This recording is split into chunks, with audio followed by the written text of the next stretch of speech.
Praise the Lord. எல்லாரும் எப்படி இருக்கிறீங்க? இன்றைக்கி நம்ம துவங்கின காரியத்தை முடிக்கிறது எப்படிங்கிறத குறித்து நம்ம பார்க்க போகிறோம்.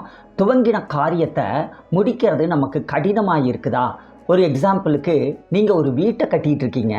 ஆரம்பிக்கும் போது உங்களுக்கு அது எளிதாக இருக்கிற மாதிரி தெரியும். ஆனால் கட்ட ஆரம்பித்ததுக்கப்புறம் அந்த ப்ராசஸ் ஒரு 7-8 மாதங்களுக்கு அது கடந்து போகிற போது அது உங்களுக்கு கடினமாக இருக்கும். அந்த வேலைகளை செய்கிறதும், அதற்கான பணத்தை பெறட்டுறதும், ஆட்களை பிடிக்கிறதும், என்ஜினியர்கிட்ட மல்லு கட்டுறதும், இப்படி எல்லா காரியங்கள்லையும் நமக்கு எப்படி இருக்கும் அப்படின்னா பலவிதமான போராட்டங்களை நாம் சந்திக்க வேண்டியதாக இருக்கும். உலகத்தில் சொல்கிறாங்க, வீட்டை கட்டிப்பார் கல்யாணத்தை பண்ணிப்பாருன்னு சொல்கிறாங்க. அது மாதிரி தான் வீட்டை கட்டுறதும் கல்யாணத்தை பண்ணுறதும் பெரிய கஷ்டமான ஒரு காரியமாய் தெரியுது. ஆண்டவர் ஒரு குடும்பத்தை உருவாக்குகிறதிலும் நமக்கு நிலங்களையும் வீடுகளையும் வாய்க்க பண்ணுகிறதிலும் மிகுந்த வாஞ்சையுள்ளவராகவும் விருப்பமுள்ளவராகவும் இருந்து நம்மை ஆசீர்வதிக்கிறதற்கு ஆயத்தமாக இருக்கிறார். அதனாலேயே பிசாசு என்ன பண்ணுறான் அப்படின்னா, ஒரு மனுஷனுடைய வாழ்க்கையில் ஒரு வீடு உருவாக்குவதோ அல்லது ஒரு மனுஷனுடைய வாழ்க்கையில் ஒரு திருமண காரியம் நடப்பதோ அதில் பலவிதமான போராட்டங்களையும் பலவிதமான பிரச்சனைகளையும் கொண்டு வருகிறதை நாம் பார்க்கிறோம். ஆசீர்வாதங்களை பெற்றுக்கொள்ளுகிறதற்கும் நிலத்தை சுதந்திரிப்பதற்கும் அவன் எப்பொழுதும் அவன் தடையாகவே இருக்கிறான். அதில் பலவிதமான போராட்டங்கள் கடந்து வருகிறது. அப்படி நாம் கடந்து போகிற போது நம்ம என்ன செய்கிறோம் அப்படின்னா, துவங்கின காரியம் கடினமாக இருக்கிறது, முடிக்க முடியலையேன்னு சொல்லிட்டு நம்ம கவலைப்படுகிறோம். சில பிள்ளைகள் பாடங்களை படிக்கிற போதும் அதே மாதிரி தான் படிப்பில் பலவிதமான போராட்டங்களை சந்திக்கிறாங்க. பாடங்களை படிக்க முடியல, ரொம்ப கஷ்டமாக இருக்குது, அதை புரிந்து கொள்ள முடியல அப்படின்னு நினைக்கிறாங்க. சில கோர்ஸ் எடுக்கிறாங்க, அதை முடிக்கிற வரையிலும் அவங்க பலவிதமான பாடுகளுக்கு மத்தியில் கடந்து போகிறார்கள். சிலர் அதை விட்டுடுறாங்க. சில திறமைகளை வளர்த்து கொள்ள நாம் முயற்சிக்கிறோம். நம்ம நல்ல ஒரு வேலைக்கு கடந்து போகணும், நல்ல ஒரு நிலைக்கு கடந்து வரணும், இதுக்காக சில காரியங்களை கற்றுக்கொள்ள விரும்புகிறோம். அப்படி நாம் சில காரியங்களை கற்றுக்கொள்ள விரும்புகிற போது அதில் பாதியில் நாம் விட்டு விடுகிறோம் அல்லது அதை முடிக்கிறதுக்கு நம்ம ரொம்ப கஷ்டப்படுறோம். இப்படி துவங்கினதை முடிக்கிறதுக்கு நாம் கஷ்டப்படுகிறோம். அதே மாதிரி ஒரு ஆசீர்வாதத்தை நாம் விசுவாசிக்கிறோம். அந்த ஆசீர்வாதத்தை நோக்கி கடந்து போவதற்கு அதை தொடங்கினதை நாம் முடிக்கிறதுக்கு நாம் கஷ்டப்படுகிறோம். இந்த கஷ்டங்களை குறித்து பிரசங்கியின் புத்தகம் 7ஆம் அதிகாரம் 8ஆம் வசனம் என்ன சொல்லுகிறது அப்படிங்கிறத குறித்து நம்ம பார்க்கலாம். ஒரு காரியத்தின் துவக்கத்தை பார்க்கிலும் அதன் முடிவு நல்லது, பெருமையுள்ளவனை பார்க்கிலும் பொறுமையுள்ளவன் உத்தமன் அப்படின்னு சொல்லி நம்ம பார்க்குறோம். இந்த வசனம் நமக்கு என்ன கற்றுக் கொடுக்கிறது அப்படிங்கிறத நாம் இந்த நாளில் நாம் பார்க்க போகிறோம். ஒரு காரியத்தின் ஆரம்பம் முதல் முடிவு வரை நமக்கு என்ன தேவை? ஒரு காரியத்தை நம்ம ஆரம்பிச்சிட்டோம், ஒரு காரியத்தை ஆரம்பித்து அதை முடிக்கிற வரையிலும் நமக்கு என்ன தேவை?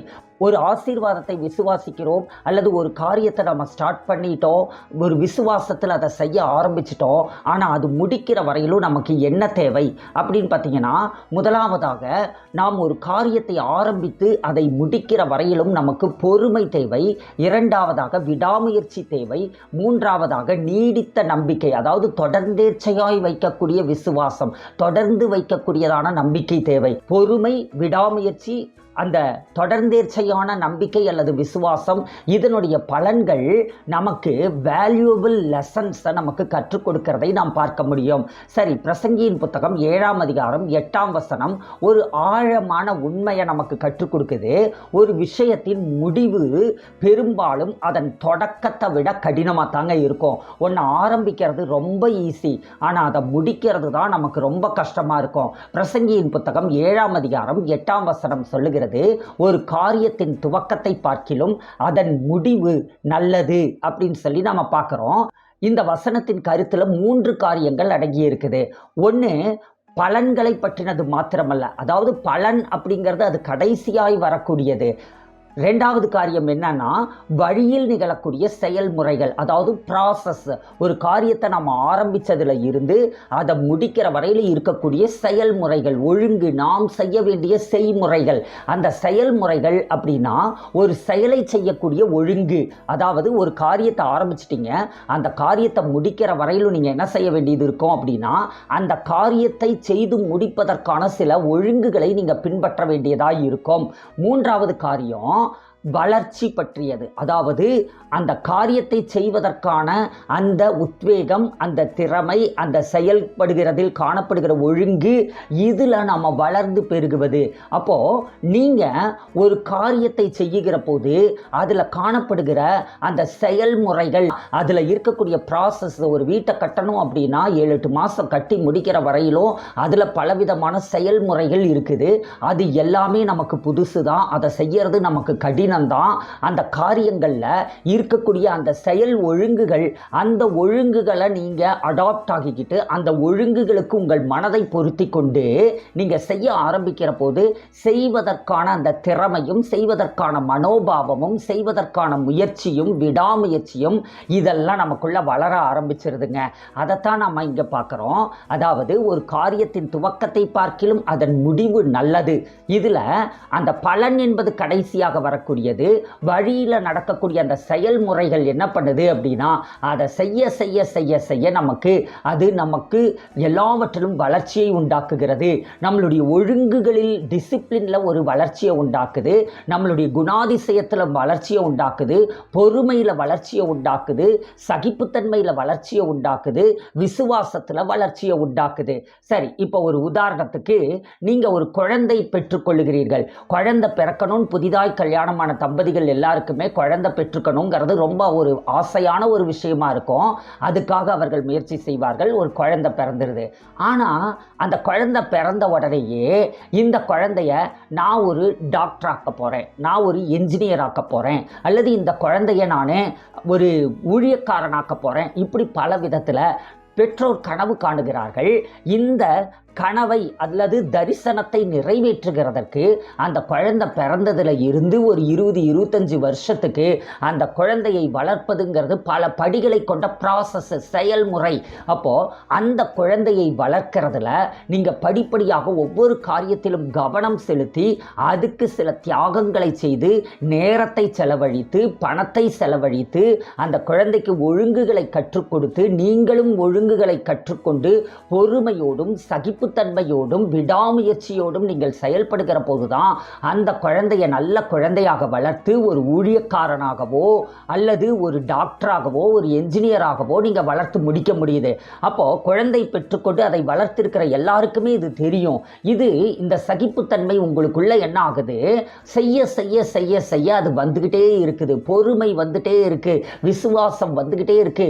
இதே மாதிரி தான் நீங்கள் எந்த ஒரு காரியத்தை துவங்குகிற போதும் அதை முடிக்கிற வரையிலும் நமக்கு அந்த பொறுமை, விசுவாசம், அந்த நம்பிக்கை, அதே நேரத்தில் அந்த செய்வதற்கான அந்த செயல்திறன்களை ஃபாலோ பண்ணுறது, இது எல்லாம் நமக்குள்ள காணப்படணும். சரி, துன்பங்களில் நம்ம பொறுமையாக இருக்கணும். ஒரு காரியத்தை தொடங்கிட்டீங்க, அந்த காரியத்தை தொடங்கி அதை முடிக்கிறதுக்குள்ள பலவிதமான துன்பங்கள் கடந்து வரும், பலவிதமான உபத்திரவங்கள் கடந்து வரும். ரோமரின் புத்தகம் 5ஆம் அதிகாரம் 3-4 வசனத்தில் பார்க்குறோம். அது மாத்திரமல்ல, உபத்திரவம் பொறுமையையும், பொறுமை பரீட்சையையும், பரீட்சை நம்பிக்கையையும் உண்டாக்குகிறது என்று நாங்கள் அறிந்து உபத்திரவங்களிலேயும் மேன்மை பாராட்டுகிறோம். பாருங்க, இங்கே பவுல் அப்போஸ்தலர் சொல்றாரு, உபத்திரவம் எதை உண்டாக்குது அப்படின்னா பொறுமை வளருது. உபத்திரவங்கள் வருகிற போது அந்த உபத்திரவங்களில் அங்கே ஆண்டவரை விசுவாசித்து அதை சகித்து அதை மேற்கொண்டு விசுவாசத்தை பிரயோகித்து வசனத்தை பயன்படுத்தி அதில் ஜெயித்து நாம் கடந்து வருகிற போது அங்கே பொறுமையோடு கூட நாம் செயல்படுகிறோம். பொறுமை என்ன பண்ணுது அப்படின்னா அங்கே டெஸ்ட் பண்ணப்படுகிறது. உங்கள் பொறுமையினால உங்களுக்கு பரீட்சை வருகிறது. நீங்கள் பொறுமையாக நீங்கள் அந்த காரியத்தை செய்துக்கிட்டே வரும்போது அதில் பலவிதமான போராட்டங்களும் உபத்திரவங்களும் டெஸ்ட்டாக கடந்து வந்துக்கிட்டே இருக்குது.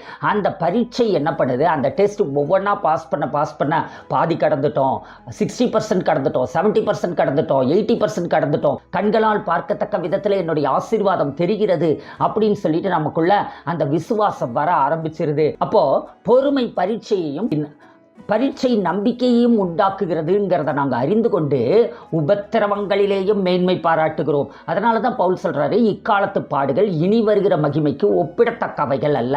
அப்போது ஒன்று ஆரம்பிச்சிட்டிங்க, ஒரு வாக்குத்தத்தத்தை விசுவாசிக்க ஆரம்பிச்சிட்டிங்க, ஏழ்மை நிலையிலிருந்து செழிப்பான நிலைக்கு கடந்து வர வேண்டும்னு சொல்லி நீங்கள் அதை விசுவாசிக்க ஆரம்பிச்சிட்டிங்க. இப்படி நீங்கள் விசுவாசிக்க ஆரம்பித்ததுக்கப்புறம் நீங்கள் என்ன செய்யணும் அப்படின்னா, இக்காலத்து பாடுகள், அதில் பாடுகள் பாடுகள் வரும், உபத்திரவங்கள் வரும். அதில் பொறுமையோடு கூட நீங்கள் சகிக்கணும். பொறுமையோடு கூட அதை அங்கே விசுவாசத்தை பிரயோகிக்கணும். அப்போ அங்கே விசுவாசத்திற்கான டெஸ்ட் உண்டாகுது. அந்த டெஸ்ட்டில் நீங்கள் ஜெயிக்கணும். அப்படி நீங்கள் செய்கிற போது இக்காலத்து பாடுகள் இனி வருகிற மகிமைக்கு ஒப்பிடத்தக்கவைகள் அல்ல. அப்போ நீங்கள் தரித்திரத்தில் இருந்து செழிப்பை நோக்கி கடந்து வர வேண்டும் என்று சொல்லி நீங்கள் விசுவாசித்து, நீங்கள் செழிப்பை விசுவாசித்து அந்த செழிப்புக்குள்ளாக நீங்கள் கடந்து வருகிற அந்த ப்ராசஸ் இருக்குது பார்த்தீங்களா, அதில் செயல்முறைகள், பல செயல்முறைகள் அடங்கி இருக்கிறது. அங்கே நீங்கள் விசுவாசிக்க வேண்டும், பொறுமையோடு கூட காத்திருக்க வேண்டும். இடையில தரித்திரம் சம்பந்தமான கடங்காரங்களுடைய நெருக்கம், பற்றாக்குறை, இப்படி பலவிதமான போராட்டங்கள் வரும். அதில் வசனத்தை விசுவாசித்த விசுவாசத்தை நாம் விட்டுறாம கர்த்தருக்கும் ஏராளமாய் கொடுத்து இப்படி நாம் பண்ணிக்கிட்டே வரும்போது கர்த்தர் சொன்ன அந்த ஆபிரகாமின் ஆசீர்வாதங்களாகிய வாக்குத்தத்தங்கள் நம்முடைய வாழ்க்கையில் நிறைவேறுகிற அந்த நிறைவேறுதலுக்குள்ளாக நாம் கடந்து வருகிறோம். இக்காலத்து பாடுகள் இனி வருகிற மகிமைக்கு ஒப்பிடத்தக்கவைகள் அல்ல. அப்போ உபத்திரவங்களிலேயும் நான் மேன்மை பாராட்டுகிறேன்னு நீங்கள் இன்னைக்கு ஒரு தீர்மானம் பண்ணுங்க. யாக்கோபின் புத்தகம் 1ஆம் அதிகாரம் 3-4 வசனத்தில் பார்க்குறோம், உங்கள் விசுவாசத்தின் பரீட்சையானது, உங்கள் விசுவாசம் டெஸ்ட் பண்ணப்படுகிற போது, இதை குறித்து நான் ஏற்கனவே ஒரு மெசேஜில் டீப்பாக பேசியிருக்கேன், அதில் பார்த்து கொள்ளுங்க. உங்கள் விசுவாசத்தின் பரீட்சையானது பொறுமையை உண்டாக்கும் என்று அறிந்து, உங்கள் விசுவாசம் தான் இங்கே டெஸ்ட் பண்ணப்படுது. நாம் நினச்சிக்கிறோம் நான் ஒரு காரியத்தை செய்ய ஆரம்பித்தது பல குழப்பங்கள், பல போராட்டங்கள், பிசாசு தடை பண்ண பார்க்குறான் அப்படின்னு சொல்லி நாம் நினைக்கிறோம். அங்கே என்ன நடக்கிறதுனா உங்கள் விசுவாசம் சோதிக்கப்படுகிறது. எந்த அளவுக்கு நீங்கள் விசுவாசத்திலே உறுதியாய் நிற்கிறீர்கள்ங்கிறது சோதிக்கப்படுகிறது. உங்களுக்கு பலவிதமான உபத்திரவங்களை பிசாசு கொண்டு வருகிற போதும் உங்கள் விசுவாசம் டெஸ்ட் பண்ணப்படுகிற போது நீங்கள் அங்கே அதை மேற்கொள்ளுகிறீர்கள்.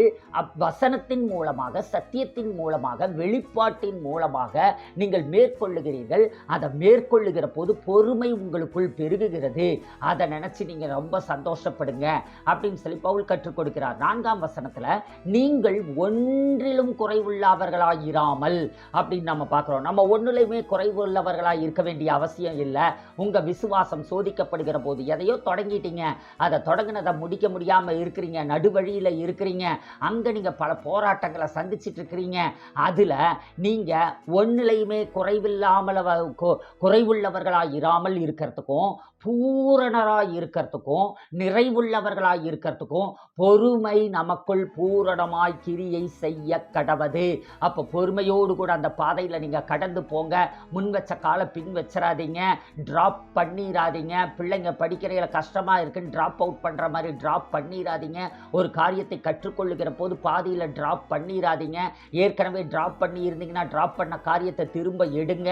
அங்கே நீங்கள் முயற்சிகளை ஒரு ஒழுங்காக கடைபிடித்திருந்தால் அது ஒரு ஒழுங்கு. இந்த ஒழுங்கை நான் வளர்த்து கொள்ள வேண்டும். இந்த புதிய காரியத்தை செய்கிற போது எந்த ஒரு புது காரியமுமே கஷ்டமாக தான் இருக்கும். அங்கே எனக்கு பொறுமை இல்லை, அங்கே எனக்கு சகிப்புத்தன்மை இல்லை, அதை நான் வளர்த்து கொண்டு மீண்டும் நான் செய்ய போகிறேன்னு எந்த ஒரு காரியத்தில் எந்த போராட்டங்கள் கடந்து வந்தாலும் கஷ்டமாக நீங்கள் உணர்ந்தீங்க அப்படின்னா இங்கே பொறுமையும் சகிப்புத்தன்மையும் எனக்கு தேவை, அதை நான் பழகுகிறேன்னு சொல்லி நீங்கள் தீர்மானம் பண்ணுங்க. சரி, இரண்டாவதாக நீங்கள் உங்களுடைய கோல், இலக்குகளை பின்தொடர்றதுல உங்களுக்கு சகிப்புத்தன்மை அவசியம். கலாத்தியரின் புத்தகம் 6ஆம் அதிகாரம் 9ஆம் வசனத்துல நாம பார்க்கிறோம், நன்மை செய்கிறதில் சோர்ந்து போகாமல் இருப்போமாக அப்படின்னு சொல்லி நம்ம பார்க்கிறோம்.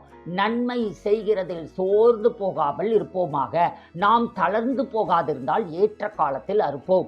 ஆம் தெய்வ பிள்ளைகளே, நன்மை செய்யறதுல சோர்ந்தே போகாதீங்க, பிறருக்கு கொடுக்கறதுல சோர்ந்தே போகாதீங்க, பிறரை நேசிக்கிறதுல சோர்ந்தே போகாதீங்க, ஜனங்களை ஜெயிக்கிறதுல சோர்ந்தே போகாதீங்க. அதே மாதிரி எந்த ஒரு காரியமானாலும் உங்கள் ஆசீர்வாதத்தை நோக்கி நீங்க கடந்து போயிட்டு இருக்கீங்க, உங்க லக்கை நோக்கி நீங்க கடந்து போயிட்டு இருக்கீங்க, உங்க வாழ்வின் தரிசனத்தை நோக்கி நீங்க கடந்து போயிட்டு இருக்கீங்க. அப்படி கடந்து போயிட்டு இருக்கிறதுங்கிறது நன்மை செய்வது. இந்த நன்மை செய்யறதுல நீங்க என்ன செய்யக்கூடாது, நீங்க சோர்ந்தே போகாதீங்க.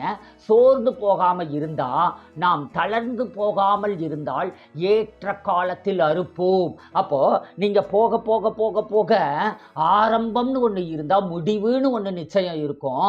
அந்த முடிவை நோக்கி நீங்க கடந்து போக வேண்டும். பாதியில நீங்க நின்றக்கூடாது, கடந்து போக வேண்டும். எபிரேயரின் புத்தகம் 10:36 நம்ம பார்க்கிறோம், நீங்கள் தேவனுடைய சித்தத்தின்படி செய்து. ஓகே, நீங்க எதை விரும்புகிறீர்களோ, எதை நீங்க ஆரம்பிக்கிறீர்களோ அது தேவ சித்தமான்னு பார்த்து தேவ சித்தத்தின்படி நீங்க செய்ய ஆரம்பிக்கணும். அப்ப தேவ சித்தத்தின்படி செய்து வாக்குத்தத்தம் பண்ணப்பட்டதை பெறும்படிக்கு, நீங்க உங்களுக்கு வாக்குத்தத்தம் பண்ணப்பட்ட காரியத்தை பெறும்படிக்கு பொறுமை உங்களுக்கு வேண்டியதாய் இருக்கிறது. பாருங்க, இங்க சகிப்புத்தன்மையும் பொறுமையும் எவ்வளவு முக்கியம் பாருங்க. நீங்க தேவனுடைய சித்தத்தின்படி நீங்கள் செய்ய வேண்டும். அப்படி தேவனுடைய சித்தத்தின்படி செய்து வாக்குத்தத்தம் பண்ணப்பட்ட அந்த ஆசீர்வாதங்களை பெறறதுக்கு பொறுமை நமக்கு ரொம்ப முக்கியம். அடுத்தது, மூன்றாவதாக, அனுபவத்தின் மூலம்தான் நமக்கு ஞானம் உண்டாகிறது. ஆவிக்குரிய வளர்ச்சியும் ஒரு காரியத்தை ஜெயிக்கிறதில் உண்டாகிற அந்த வளர்ச்சி உண்டாகிறது. நீதிமொழிகளின் புத்தகம் 4ஆம் அதிகாரம் 7ஆம் வசனத்துல பார்க்கிறோம், ஞானமே முக்கியம், ஞானத்தை சம்பாதி, எண்ணத்தை சம்பாதித்தாலும் புத்தியை சம்பாதித்துக்கொள். பாருங்க, ஞானமே முக்கியம். நாம என்ன செய்யணும்? ஞானத்தை ஆண்டவரிடத்திலிருந்து பெற்றுக்கொள்ள வேண்டும். ஞானம்ங்கிறது அனுபவத்தின் மூலமாகவும் வரக்கூடியது. ஒரு தடவை ஒன்று தப்பா பண்ணிட்டோம், அடுத்த தடவை என்ன பண்ணுவோம் அப்படின்னு பார்த்தீங்கன்னா, அந்த தப்பு பண்ண போகும்போதெல்லாம் அந்த ஞாபகம் வந்துடும். போன தடவை இதை தப்பா பண்ணிட்டோங்கிற ஞாபகம் வந்துடும். சரியா செய்ய ஆரம்பிச்சிருவோம். எதையுமே நாம் தவறில் இருந்தும் நாம் பாடங்களை நாம் கற்றுக்கொள்ளுகிறோம். அதனால அனுபவத்தின் மூலமாய் நமக்கு ஞானம் உண்டாகிறது. அனுபவத்தின் மூலமாய் ஒன்றை செய்வதற்கான வளர்ச்சி உண்டாகிறது. ஞானமே நமக்கு முக்கியமாய் இருக்குது. அதனால ஞானத்தை தேடுங்கள். ஓகே, இப்போ ஒரு காரியத்தை ஆரம்பிச்சிட்டோம். ஆரம்பத்தில் இருந்து முடிவு வரையிலும், நாம் முடிக்கிற வரையிலும் காணப்படுகிற அந்த பயணத்தில் நமக்கு என்ன தேவைப்படுகிறது அப்படின்னா, நம்பிக்கை தேவைப்படுகிறது, பொறுமை தேவைப்படுகிறது, விடாமுயற்சி தேவைப்படுகிறது. நம்பிக்கையோட இருக்கிறீங்க, பொறுமையோட இருக்கிறீங்க, விடாமுயற்சியோட இருக்கிறீங்க அப்படின்னா அவையே நீங்கள் முடிக்கிறீர்கள் என்பதற்கு சாட்சியாக இருக்கிறது. அவையே உங்கள் ஆசீர்வாதத்தை சுதந்தரித்து கொடுக்கிறது. நாம் ஆண்டவருடைய திட்டத்தில் நம்பிக்கை வைத்து நாம் என்ன செய்யணுங்க? சவால்கள் எல்லாவற்றையும் நாம் சகித்து கொள்ள வேண்டும். ஆண்டவர் நமக்கு வைத்திருக்கிற அந்த திட்டத்தின் மேல் நாம் நம்பிக்கை வைத்து சவால்கள், நம்ம வாழ்க்கையில் வருகிற எல்லா சவால்களையும் நாம் சகித்து கொள்ளுகிற போது நாம் ஞானத்தில் வளருகிறோம், நாம் குணத்தில் வளருகிறோம், நாம் ஆசீர்வாதங்களில் பெருக ஆரம்பிக்கிறோம். இறுதியில் நம்முடைய விடாமுயற்சிக்கான பலன் என்னவோ அந்த பலனை நாம் பார்க்க ஆரம்பிக்கிறோம். துவக்கினவர் முடிவடைய பண்ணுகிற தேவனாய் இருக்கிறார். அவரே என்ன பண்றாருங்க? துவக்குகிறவரும் முடிக்கிறவருமாய் இருக்கிறார். அவரே அல்பாவும் ஒமேகாவுமாய் இருக்கிறார். அவரே ஆதியும் அந்தமுமாய் இருக்கிறார். அதனால் உங்களுக்குள்ள துவக்கின தேவன் எல்லாவற்றையும் முடிவடைய பண்ணுவார். ரட்சிப்பை துவக்கின தேவன் அந்த ரட்சிப்பை முடிவடைய பண்ணுவார். அதே மாதிரி தான் நீங்க ஒன்ன துவக்குனா, நீங்க தேவ சாயலாய் இருக்கிறதுனால அதை கண்டிப்பா முடிச்சிருவீங்க. அதனால தான் ஆண்டவர் பாபேல் கோபுரத்தை ஜனங்கள் கட்டுகிற போது அவர் என்ன பண்ணாருங்க? இவங்களை விட்டா கட்டி முடிச்சிருவாங்கன்னு சொல்லிட்டு பாஷைகளை தாறுமாறாக்கினார். மனிதன் ஒன்றை செய்ய நினைத்தால் அவனால் கண்டிப்பாக செய்து முடிக்க முடியும். சாதாரண மனிதனை ஒன்றை செய்ய நினைத்தால் அவனால் கண்டிப்பாக செய்து முடிக்க முடியும்னா, நீங்களும் நானும் கர்த்தரால் அபிஷேகம் பண்ணப்பட்ட பிள்ளைகள், அவரால் அழைக்கப்பட்டவர்கள், அவரால் தெரிந்து கொள்ளப்பட்டவர்கள். நாம் ஒன்றை செய்ய நினைத்தால் அதை செய்து நாம் முடித்து விட முடியும். சரி, இன்றைக்கு உங்க வாழ்க்கையில என்ன ஒரு காரியம் சவாலானதா இருக்குது? அது நீங்க தொடங்கிட்டீங்க, அந்த தொடக்கத்தின் நடுவில் நீங்க இருக்கிறீங்க. இப்போ அந்த தொடக்கத்தை நீங்க தொடங்கினதை நீங்க முடிக்கணும்னு நினைக்கிறீங்க. இங்க உங்களுக்கு தடையாய் இருக்கக்கூடிய சூழ்நிலைகள் என்ன? அதை குறித்து யோசிங்க. பரிசுத்த ஆவியானவர் இடத்துல சொல்லுங்க, நான் தொடங்கிட்டேன் ஆண்டவரே, நான் இந்த நன்மை செய்கிறதுல சோர்ந்து போகாமல் இருக்கணும்னு நினைக்கிறேன். நான் தொடங்கிட்டேன், தொடங்கின காரியத்தை நான் முடிக்கணும். இதில் எனக்கு இருக்கக்கூடிய ப்ராக்டிக்கல் டிஃபிகல்ட்டிஸ், இதில் வருகிறதான இந்த சூழ்நிலைகளின் பாதகங்கள், இதை எல்லாத்தையும் ஆண்டவரே உங்கள் கரங்களில் நான் ஒப்பு கொடுக்குறேன். இதுக்கு நான் என்ன செய்யணும்? இதை தீர்க்கறதுக்கு நான் என்ன செய்யணும் அப்படின்ட்டு ஆவியானவரை கேட்டுட்டு நீங்கள் அமைதலாய் உட்கார்ந்து நீங்கள் யோசிங்க. யோசிக்கும் போது கர்த்தர் உங்களுக்கு திட்டங்களை தருவார். கர்த்தர் உங்களுக்கு ஆலோசனைகளை தருவார். அவர் ஆலோசனை கர்த்தராய் இருக்கிறார். அதே நேரத்தில் பொறுமையோடும் விடாமுயற்சியோடும் ஆண்டவர் மேலே வச்சிருக்கக்கூடிய, ஆண்டவர் உங்களுக்கு வைத்திருக்கிற அந்த நேரத்தின் மேல், காட்ஸ் டைம் மேலே வச்சிருக்கக்கூடிய நம்பிக்கை, இந்த நம்பிக்கைகளை வைத்து நீங்கள் ஜெயம் கொள்ளுகிறவர்களாய் எழும்புங்கள். சரி, ஓகே, இன்றைய தினத்தின் இந்த டீச்சிங் மூலமா நீங்க என்ன கற்றுக்கொண்டீர்கள்? உங்களுக்குள்ள ஆண்டவர் என்ன பேசினார்? நீங்க ஒரு காரியத்தை தொடங்கி இருக்கீங்க, அந்த காரியத்தை முடிக்கிறதுக்கு உங்களுக்கு என்ன தேவைப்படுகிறது? அதை எப்படி செய்து முடிக்க போறீங்கிறத கமெண்ட்ல நீங்க சொல்றீங்க. அந்த கமெண்ட்ல நீங்க சொல்லுகிற காரியத்தை வைத்து நான் ஜெபிக்க போகிறேன். அந்த காரியங்கள் உங்களுக்கு ஜெயமா அற்புதமாய் முடியப் போகிறது. கர்த்தர் தாமே உங்களை ஆசீர்வதிப்பாராக. உங்களுக்காக நான் ஜெபிக்கிறேன். ஆண்டவரே, அப்பா உமக்கு ஸ்தோத்திரம். இயேசு கிறிஸ்துவின் ஜீவனுள்ள நாமத்தினாலே அருமை பிள்ளைகள் துவக்கின காரியத்தை முடிக்கட்டும். ஆண்டவரே, விசுவாசத்தை துவக்குகிறவரும் முடிவடைய பண்ணுகிறவருமாகிய தேவன், you are the author and finisher of faith Lord. ஆண்டவரே, நீங்க எல்லாத்தையும் துவக்குகிறவர், முடிவடைய பண்ணுகிறவர். அதே சாயல்ல எங்களை உண்டாக்கி இருக்கிறதுனாலே நாங்கள் துவக்கின எல்லாவற்றையும் முடிக்கிறோம் என்று நாங்கள் டிக்ளேர் பண்றோம். ஆண்டவரே, கர்த்தர் அருமை பிள்ளைகளை ஆசீர்வதியும். முடிப்பதற்கான அந்த நடுவுல வருகிற பிரச்சனைகளை மேற்கொள்ளுகிறதற்கான ஆண்டவரே அந்த பொறுமையும் சகிப்புத்தன்மையும் விடாமுயற்சியும் விசுவாசமும் ஆண்டவரே கர்த்தர் வைத்திருக்கக்கூடிய திட்டங்களின் மேல் காணப்படுகிற அந்த நம்பிக்கையும் ஆண்டவரே எங்களுக்குள் பெருகத்தக்கதாக கர்த்தருடைய ஆவியானவர் உதவி செய்யும். ஆசீர்வதித்தருளும். இயேசுவின் நாமத்தில் ஜெபிக்கிறோம் எங்கள் நல்ல பிதாவே, ஆமேன். God bless you. நாங்களும் கூட ஒரு புதிய காரியத்தை துவக்கி இருக்கிறோம். அதாவது நாங்கள் விசுவாசித்துக் கொண்டு இருக்கிறோம். கர்த்தர் எங்களுக்காக ஒரு பெரிய இடத்தையும் ஒரு திருச்சபை கட்டிடத்தையும் கொடுக்கிறார்கள். நாங்கள் விசுவாசிக்கிறோம். இப்படிப்பட்ட சத்தியங்களை கேட்கிறதான நீங்கள் ஆசீர்வதிக்கப்பட்ட ஜனமாய் இருக்கிறீர்கள். ஞான நன்மைகளை விதைக்கிற இந்த ஊழியத்தில் நீங்கள் விதைக்கிற போது நீங்கள் சரீர நன்மைகளை நீங்கள் நிச்சயமாக அறுப்பீர்கள். எதெல்லாம் உங்களுக்கு செய்ய முடியாததாய் இருக்கிறதோ அவை எல்லாவற்றையும் முடிவடைய பண்ணுகிறதற்கான அந்த ஞானமும் கிருபையும் உங்களுக்கு உண்டாகும். சாலமோன் பலி செலுத்தினான், அவருக்கு ஞானமும் ஐஸ்வர்யமும் கடந்து வந்தது. காணிக்கையை பலியாய் இருக்கிறது.